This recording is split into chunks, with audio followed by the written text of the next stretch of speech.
Hi, this is Jenny Langley, author of the new Maudsley Training Manual. In this video, we're looking at exercise 4.4, which is one of the most important communication skills called OARS. The idea being that you're rowing alongside your loved one on their recovery journey. And we'll also look at the concept of less is more, which is very much about, taking your time, less talking, more listening, that sort of thing. The key message being that you can't rush a loved one through their recovery journey. Okay, so OARS basically is a communication skill using the motivational approach.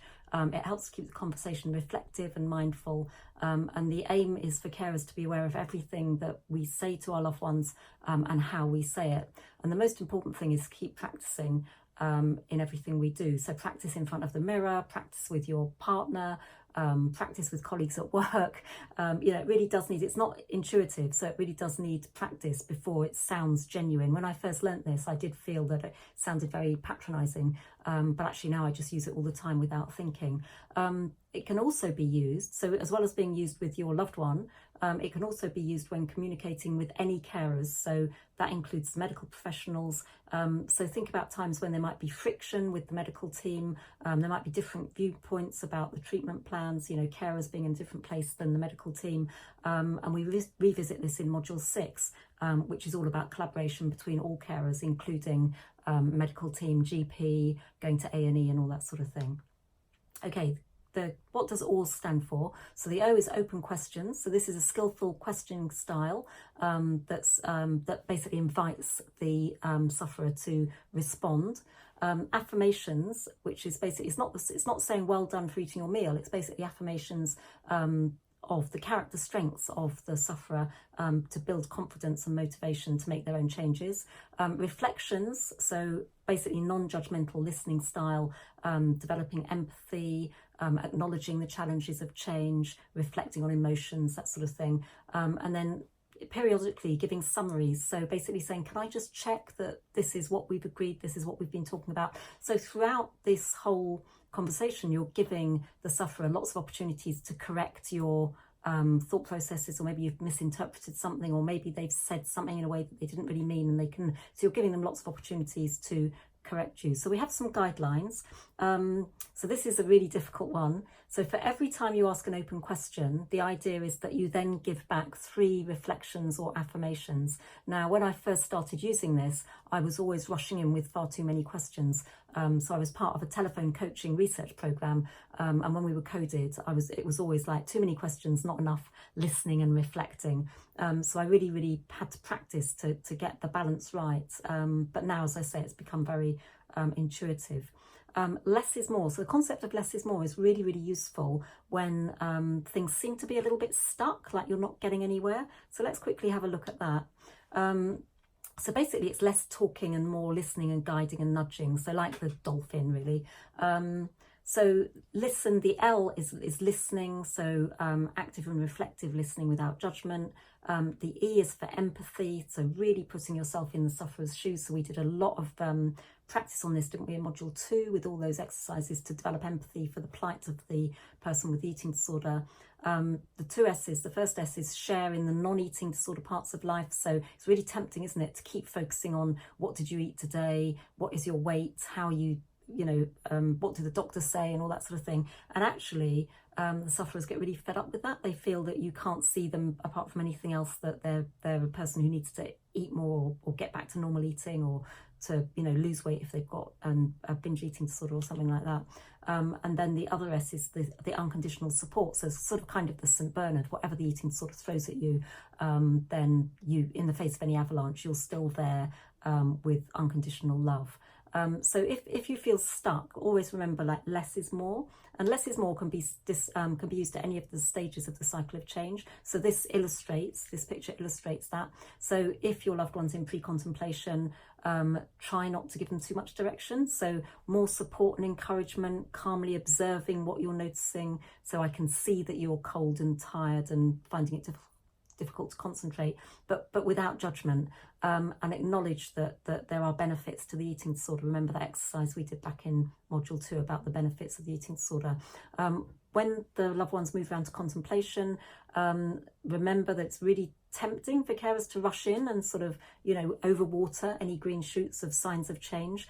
So with the decisional balance, we acknowledge both sides, don't we? The pros of the illness, the cons of the illness, the cons of giving up the illness, and then the pros of giving up the illness. So less is more can be really used to not try to pounce on those signs for change. In preparation, again, less telling, lots of listening, helping the sufferer to think about making their own little changes, their own little experiments. You can't make them change, but you can really encourage them to think about making their own changes and help them to visualize and verbalize how they're going to do that. In action and maintenance, again, really acknowledging the challenges of keeping things going. Very often carers are frustrated that their loved ones get stuck maybe at a BMI of 17 or 18, or 85 to 90% weight for height with teenagers, and so that real patience, acknowledging that oh my goodness, my loved one's come so far, I mustn't be too pushy here. So again, less is more really useful. And then when there are inevitable lapses and relapses, less disappointment. So it's disappointing when your loved one has a setback, but really try not to show it and try not to panic, and help your loved one to reflect on the fact that they've come so far, they've already made such progress. Obviously there will be lapses and relapses, and where can they learn from their mistakes? Can you help them to do that? But again, in a very calm and compassionate way. So less is more can be used right the way around that cycle of change. Okay, going back to the guidelines for OARS, a bit like with the animal metaphors, if you can try and use OARS for about 5 to 10 minutes a day, you're likely to start to see a positive effect. So it's easy to try to get into a trap of thinking, oh, I need to do this all the time and I need to keep asking loads of questions. And it's really not like that. It's just seeing the opportunity and sort of keeping the doors open for further conversation, because lots of times your loved one won't be able to have a conversation with you, but you can keep that door open. OARS is just as useful for telephone conversations, for letters, for text messages, for Skype, anything like that. This technique can be really, really, really useful. And the best way to practice OARS is to think about a scenario and then think, okay, so if I ask this open question, I wonder how my loved one would respond, and then how could I shower her or him with affirmations and reflections. So practice is really, really important. It doesn't feel natural to start with, but it does become natural the more you practice. So let's have a look at some examples of open questions. So you're inviting the sufferer to explore their own ideas and talk about them, and also to talk about what they're struggling with. So these are possible open questions. I'm curious to know how I can help. What would be helpful?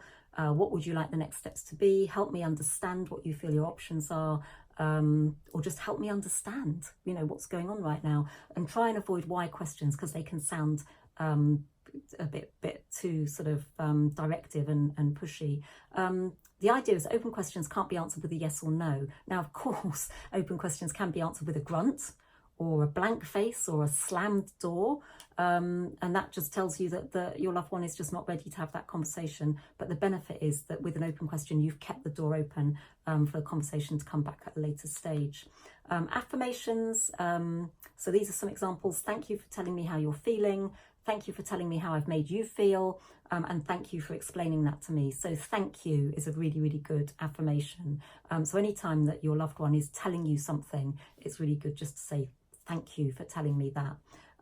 They also acknowledge the sufferer's own positive character strengths, because, with the eating disorder comes very low self-esteem, and the sufferers forget that they have got positive character strengths. So a shower of affirmations might be, you're so hardworking, resourceful, thoughtful, creative, inspiring.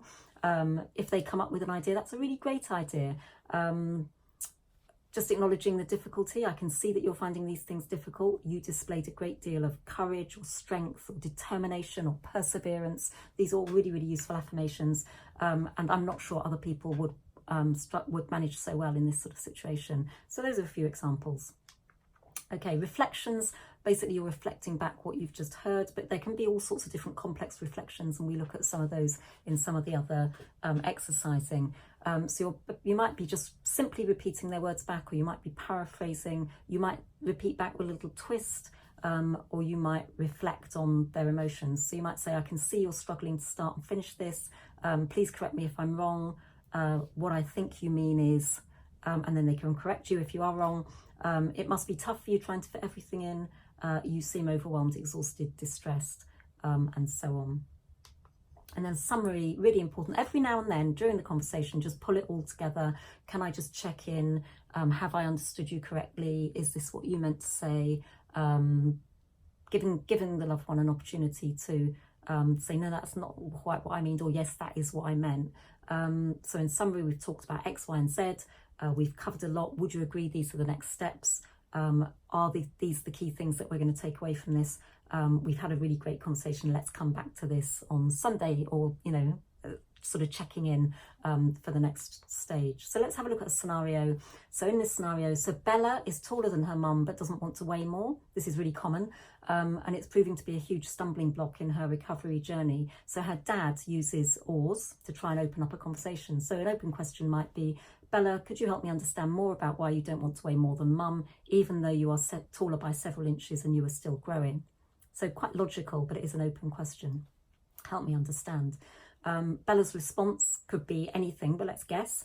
Dad, this is just so impossible. Why can't you understand? I've worked so hard to get to this level. I know I need to gain more weight, but I just need a break. If I start thinking about weighing more than mum, all the eating disorder thoughts come flooding back. I just need a break. So there's two things going on here, isn't there? There's the fear that if she weighs more than mum, she will feel fat.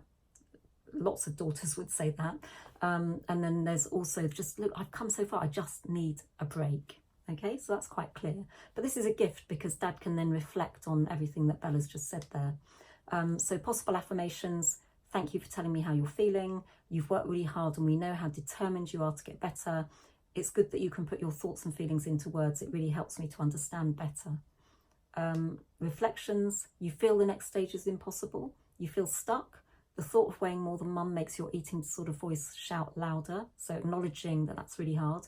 You know you need to gain more weight, so that's an affirmation, and at the same time that feels impossible right now. So kind of developing discrepancy between, you know what you need to do, however currently it's just impossible for you to think about that. Attending to emotions is kind of a complex reflection, so we come back to this in module 5, exercise 5.2, where we look at very much focusing on emotions, and we use that a lot in the workshops. Okay, possible summary here. I can see you feel stuck and worried because you don't want to weigh more than mum, yet you do realise you need to gain more weight at some point in the future. Thank you for being so honest with me. It's very tough for you right now. You've achieved so much already and I'm here to help you every step of the way. So that sort of unconditional love and I'm here for you is really, really important.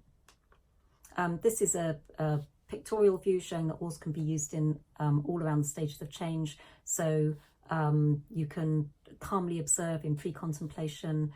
In contemplation, you can use OARS with the decisional balance or Dancy, or the readiness ruler even, to acknowledge the positive and negatives of change versus no change. In preparation, you can really explore reasons for change. And the more that the loved one talks about change, the more likely they are to do it. In action and maintenance, contingency plans can be really important. So let's visualize what's going to happen when you go to that party, or what's going to happen on that school trip, or what's going to happen when you go to university. And OARS is really useful for that. OARS can be used to look out for signs of relapse, and remembering that every mistake is a treasure. So again, it could just be used all the way around the stages of change. Okay, so as always, patience is a virtue, along with compassion, kindness and empathy. This OARS approach is so useful to keep conversations open, and it conveys the compassion and empathy that we know that you as carers have. So thank you for watching this video. All of the videos and the worksheets can be downloaded from www.newmaudsleycarers-kent.co.uk. Thank you.